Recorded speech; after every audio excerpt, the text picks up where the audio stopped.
Essa é a nossa última videoaula de Fisiologia Vegetal. E esse foi o primeiro slide que foi apresentado para vocês. Uma planta. E eu me recordo muito bem que a pergunta que foi feita foi a seguinte: o que é que vocês entendem, o que é que vocês veem, o que é que vocês percebem dessa planta que está mostrada nesse slide? O que ela faz? Essa foi a ideia inicial, o conceito inicial, o pontapé, o momento de partida. Passaram-se várias aulas, o semestre inteiro transcorreu, várias atividades avaliativas foram feitas, relatórios, práticas, teoria, material complementar. E aqui nós retornamos ao primeiro slide. E aqui termina a nossa caminhada. O importante é que agora, com a percepção que vocês têm das plantas, que vocês consigam ver além do que vocês viram no nosso primeiro dia, quando vocês viram exatamente essa mesma imagem. Se vocês compreenderem as plantas da mesma forma que vocês a viram no primeiro dia de aula, nós perdemos o nosso tempo aqui. Eu fui incapaz de despertar em vocês o interesse, incapaz de mostrar para vocês o que realmente as plantas são. E nós perdemos o nosso tempo. Mas aqui eu quero fazer um pequeno flashback, sem a menor pretensão de esgotar o assunto, sem a menor pretensão de tocar em todos os pontos que nós abordamos ao longo da disciplina. O que eu quero fazer aqui é uma recapitulação, uma visão geral, não mais separando em primeiro módulo, segundo módulo e terceiro módulo, não mais de forma fragmentada. Agora vamos colocar todas as peças do nosso quebra-cabeça juntos. Para essa planta chegar aonde ela está aqui agora, ela começou a partir de uma semente. E nós vamos partir da semente até a fase final de frutificação e vamos ver como que todas as peças do quebra-cabeça se encaixam. Nós temos uma semente, a planta ainda não existe e essa semente está enterrada no solo. E para essa semente começar o processo germinativo para formar um novo indivíduo, a primeira coisa que tem que acontecer é o processo da germinação. É preciso ter água, oxigênio e temperatura ideais. Se isso aí for suficiente, ela vai germinar uma semente crescente. Se isso não for o suficiente, é uma semente dormente e nós temos que quebrar a dormência. E considerando que é uma semente quiescente, o primeiro processo que vai acontecer vai ser a imbibição, a entrada de água na semente. E essa entrada de água acontece por um gradiente de potencial hídrico. Por quê? Porque dentro da semente o potencial hídrico é muito menor do que do lado de fora, então a água vai entrar. Embebe a semente, ativa o metabolismo e o primeiro processo que vai acontecer vai ser a emissão da radícula. E essa planta então vai sair, começar a se desenvolver. As raízes crescendo seguindo um gravitropismo positivo. A parte aérea crescendo seguindo um gravitropismo negativo. E nesse processo de desenvolvimento há a participação de vários hormônios, principalmente o ácido abscísico e a giberelina, que são antagônicos entre si nesse processo de germinação. Ela começa a germinar, encontra resistências, fere, desperta a produção de etileno, induz a produção de etileno. O etileno vai induzir a resposta tríplice e nessa resposta tríplice, então vai haver um entumecimento do hipocórdio, vai ter mais força com o gancho pulmonar para proteger. E ela vai começar a subir no solo tentando atingir a superfície. Além disso, existe a questão da fotomorfogênese.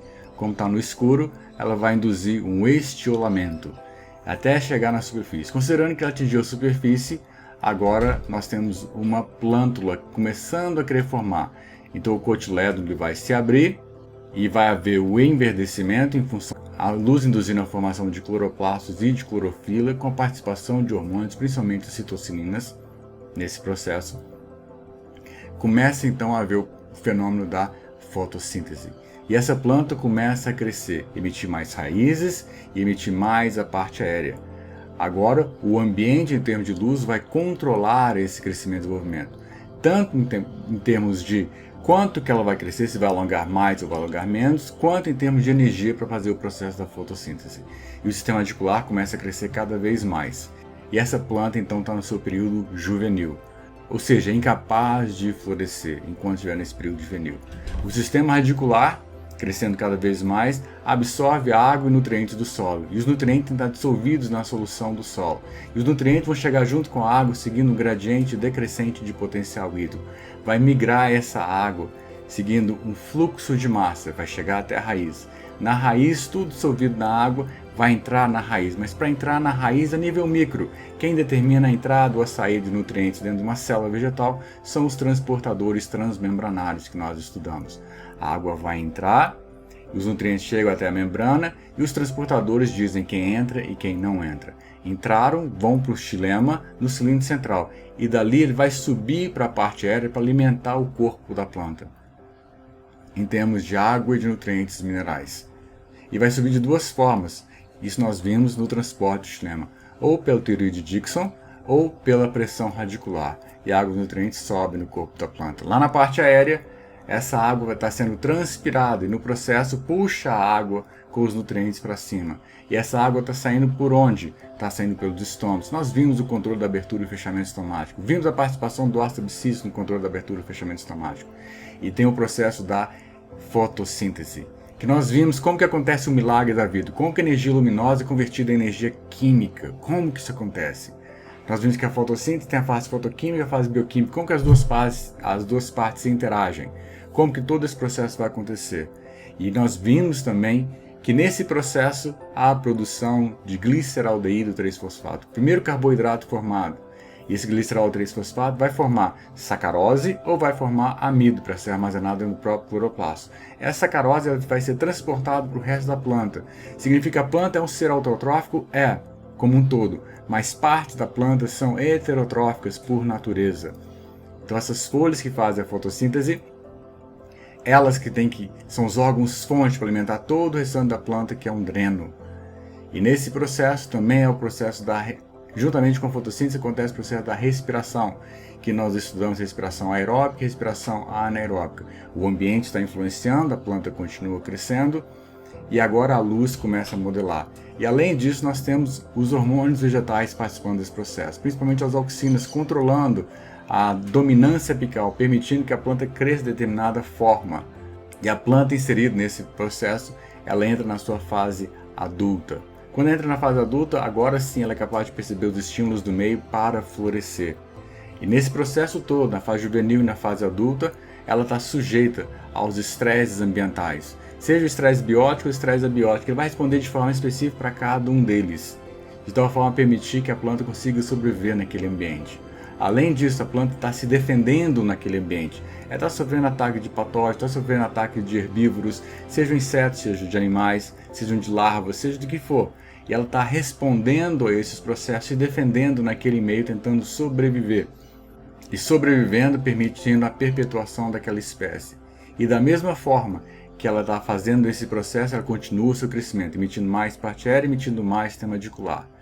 E agora vem o estímulo do ambiente para o florescimento, seja ele qual for. Principalmente 3, disponibilidade de água, temperatura e o que nós focamos mais, questão do fotoperíodo. Como que o fotoperíodo controla o florescimento das plantas, plantas de dias longos, plantas de dias curtos, plantas de dias neutros, plantas de dias longos curtos, plantas de dias curtos longos, e por aí afora vai. Como que acontece esse processo? Os meristemas agora induzidos ao florescimento, que a planta adulta já tem competência para responder ao florescimento, converte agora os estímulos do ambiente, que na verdade são estímulos bioquímicos, principalmente de natureza hormonal, que vão levar à conversão do meristema vegetativo em meristema reprodutivo. Forma-se a flor. Aí vem o processo de fecundação, de autofecundação, ou o fenômeno de apomixia, em que é a formação de sementes sem a fecundação do óvulo. E agora nós temos a formação do fruto, as sementes estão formadas, os frutos, nós temos vários tipos de frutos, mas em duas categorias principais, frutos climatéricos e frutos não climatéricos, que têm a participação de um hormônio específico, que é o hormônio etileno, que controla a maturação de frutos climatéricos, porque induz a respiração climatérica. E agora os frutos formados são utilizados pelo homem, são utilizados pelos animais e são dispersos no ambiente para que agora a semente formada dê origem a uma nova planta. E o ciclo agora todo se repete. Ao longo desse processo, nós vimos como que acontece o transporte no floema, como que acontece o transporte no xilema. Vimos como que são a participação dos nutrientes, o que cada nutriente faz, por que são macronutrientes, por que são micronutrientes. Especificamente entramos em detalhes com relação ao nitrogênio em função da sua importância. E todo esse processo acontecendo e a planta nesse meio inserido. E mais do que tudo, a planta está respondendo aos estímulos através de movimentos, a planta está se movimentando. Ela tem nastismos, ela tem tropismos. Então ela vai responder aos estímulos do meio se movimentando. Ela é séssil, é verdade, ela não vai sair do lugar, não vai arrancar, sair e sair correndo. Mas ela vai modificar o seu crescimento respondendo a esses estímulos ambientais. E mais acima de tudo, essa planta não está só fazendo fotossíntese, não está só produzindo os alimentos que nós estamos precisando. Na verdade, são verdadeiras biofábricas ativas que respondem de forma absolutamente dinâmica ao meio que está inserido, através do metabolismo secundário, que produz compostos que são úteis a ela, mas que nós utilizamos em nosso benefício, para a nossa saúde.